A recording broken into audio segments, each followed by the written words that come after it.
Let's go back over. We'll watch this. Andrew Callaghan got accused of a lot of sexual misconduct. I don't want to like classify it because I didn't read everything, but apparently he had an apology. I guess we'll watch this. Here we go. All right. I never thought I'd make a video like this, but That's a good start for a YouTube apology. Okay. Yep. It's like you don't want to change things up. Just go ahead and do the same thing everybody else does. I think there's an important conversation to be had, and I just want to be fully accountable, honest, and transparent with all of you guys. So I'd like to start by thanking every single person who's came out in the past week to speak about different ways in which my behavior has made them feel uncomfortable or pressured during a sexual situation, and to people who said that I've made unwanted advances and had a hard time with rejection. I'm sure this was not easy to do. It's never easy to speak out, and it was hard for me to hear as well, because to be honest with you, up until this point, I didn't even really realize that I had this pattern that had affected multiple people. I'd also like to apologize for my silence. I think that when this stuff first came out, I was in a state of denial and shock. I was, just riding the high from my movie that just came out, and then within 48 hours, I was denounced by my closest collaborators, and my name was printed in 40 different news outlets next to the words sexual misconduct, and I just kind of spiraled into a mental health crisis. I'm okay now, but I don't really think this is about me. This is about the people that I've affected. So I just want to express my complete sympathy, respect, and support for anyone who I've done wrong by. And I really want to do better and be fully accountable for everything that I've done. So that being said, I want to make a few things clear. I've always taken no for an answer. As far as consent, I've never overstepped that line. But I think I want to have a more nuanced and important conversation about power dynamics, pressure, and coercion. Because, like I said, I think for a long time, I was behaving in a way that I actually thought was normal. I thought that, going home from the bar alone made you a loser. I thought that persistence was a form of flattery. And I thought that, if at first somebody was reluctant, they're playing hard to get, just try harder. And if you think someone's feeling you. I don't know where Andrew grew up. I'm not really sure. But like whenever I went to high school, people would say this same stuff. Make a physical advance and see if they go with it. And I think that, especially I realized when so many young people, especially young men, rushed to defend me when this stuff first started coming out, that this type of sex pest behavior is normalized. And a lot of people think this stuff is normal when I don't think that it is. And I think that I want to be fully responsible for not having a fluid understanding of consent and what enthusiastic two-way consent looks like. That being said, a lot of the things that have been said online about me are not true. A lot of things are missing really important contextual information that I think would change people's interpretation of a lot of these situations, but I'm not here to invalidate anybody's lived experience. If you feel pressured, that's just what it is. I hope that young people and young men in particular can use my mistakes to learn and move through life with a better understanding of consent.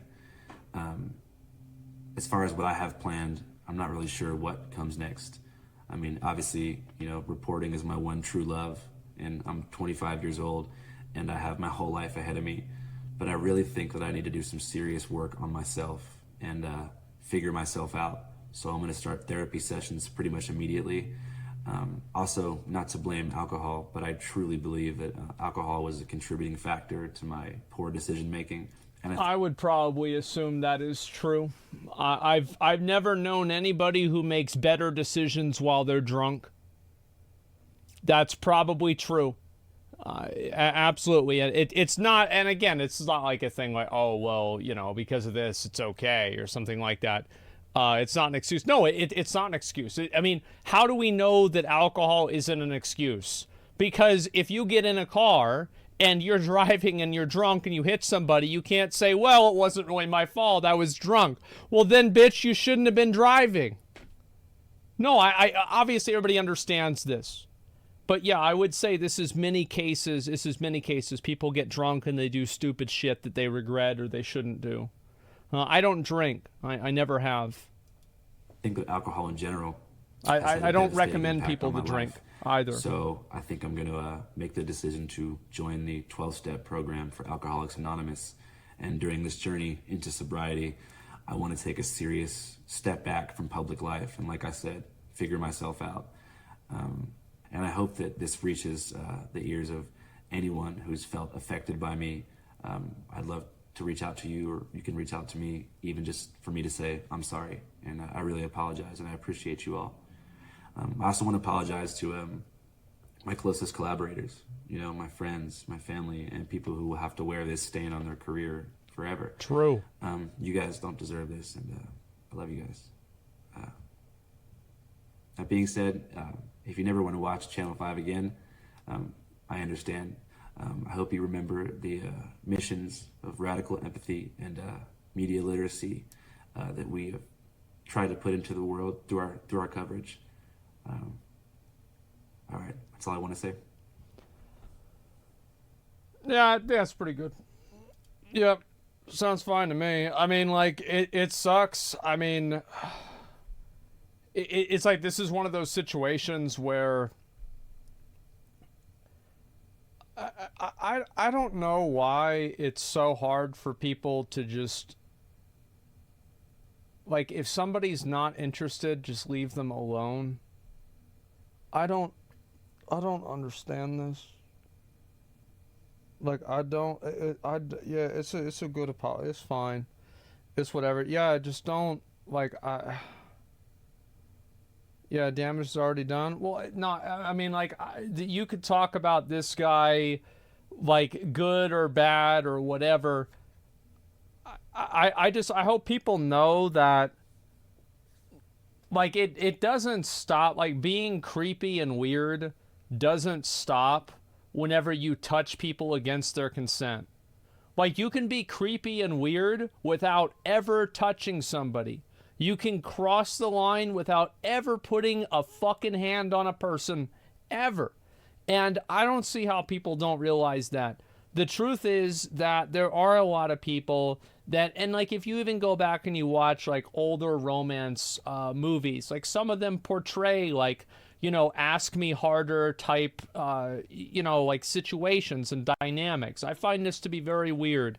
Anytime that, like, I've had like a girlfriend that did this. It was like, playing hard to get.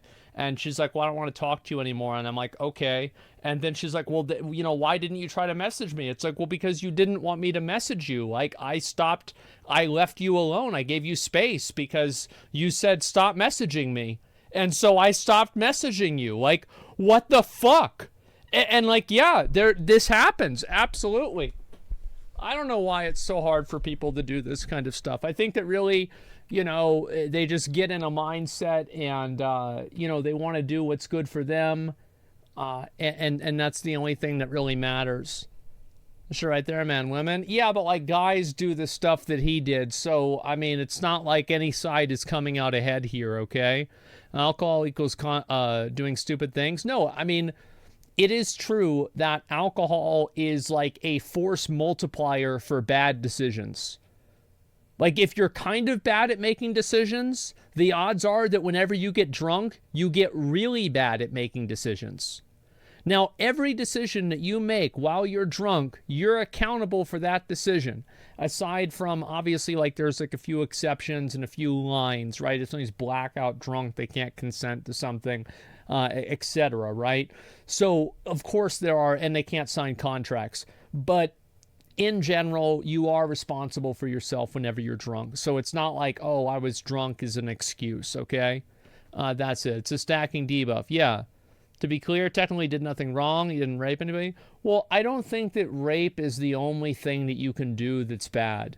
I think that being creepy, being constantly persistent, messaging people consistently after they said they were not interested, I think that all of these things are also bad.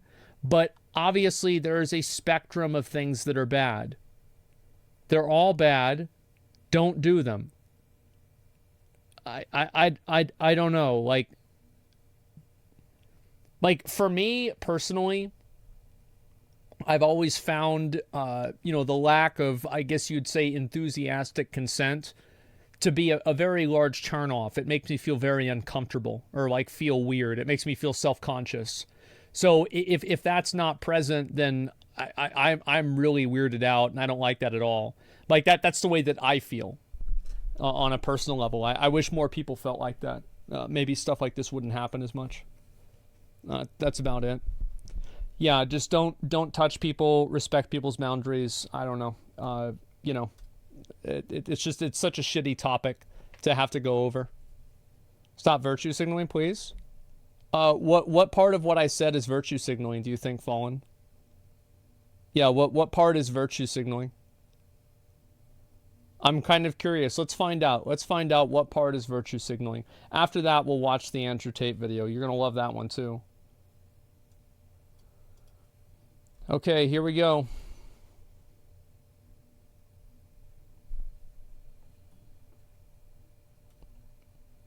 Why are you mad that I drank Pepsi?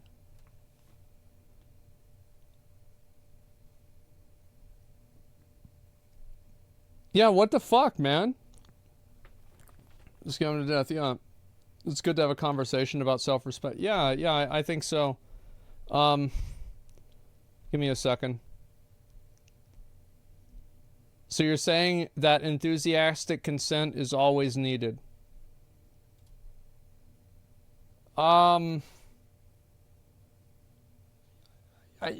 Every person is different, and I can't define what enthusiastic consent is for every single person because different people have different demeanors. So for one person, it might seem like that. For another person, it might not.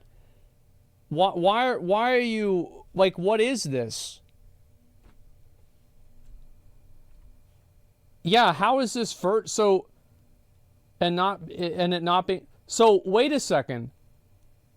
So my own personal feelings are now virtue signaling? I didn't say, I was talking about how I feel. What are you talking about? It's like, I think you're degeneracy signaling here. What the fuck? It's so weird. Fallen has below average IQ. I don't know, man. It's just so, I think a lot, this is what I think happens, okay? I think a lot of guys, they hear stuff like what I'm saying and they feel like they're being attacked because they think back and there might have been a situation that somebody could maybe claim that they did this, or they put themselves in those shoes and they think like, oh, maybe I had this happen. And like, I don't know, like, I have no idea. Like, that's between you and that person. I don't want to fucking make a decision on that. It's up to them. Like, it's so weird. Are there any more of these? I'm just getting the vibe that you said that dude recently happened is OTK. That has nothing to do with it. I go back 2 years ago, whenever all of the Me Too accusations happened, back in like with the Method and I forgot even all the people like that got fucking kicked off of Twitch. The Bless RNG guy, that not Hassan the streamer, but Hassan the guy that worked at Twitch. Like all these people, like go back, watch my videos from before I even made OTK. I said the exact same stuff. Like, when have you've been following since September? You don't even know what you're talking about. And now you're accusing me of this bullshit that's not even true. What the fuck, man? Holy shit. It's so annoying. Ban them and move on. Yeah, I don't know. Some women actually do play hard to get. Why is no one talking about them? Because they're not worth fighting over. If a girl is playing hard to get, she's playing with you. Are you a video game or are you a human being? Don't let some fucking girl play games with you. Have some self-fucking respect. Move on. If she's not interested in talking to you and treating you like a normal person, and she's trying to play these weird little fucking games with you because her ego is so fucking small that she needs to have a guy constantly simp for her, or she thinks that it's, oh, well, you know, he doesn't really like me, get the fuck away from her. What's wrong with you?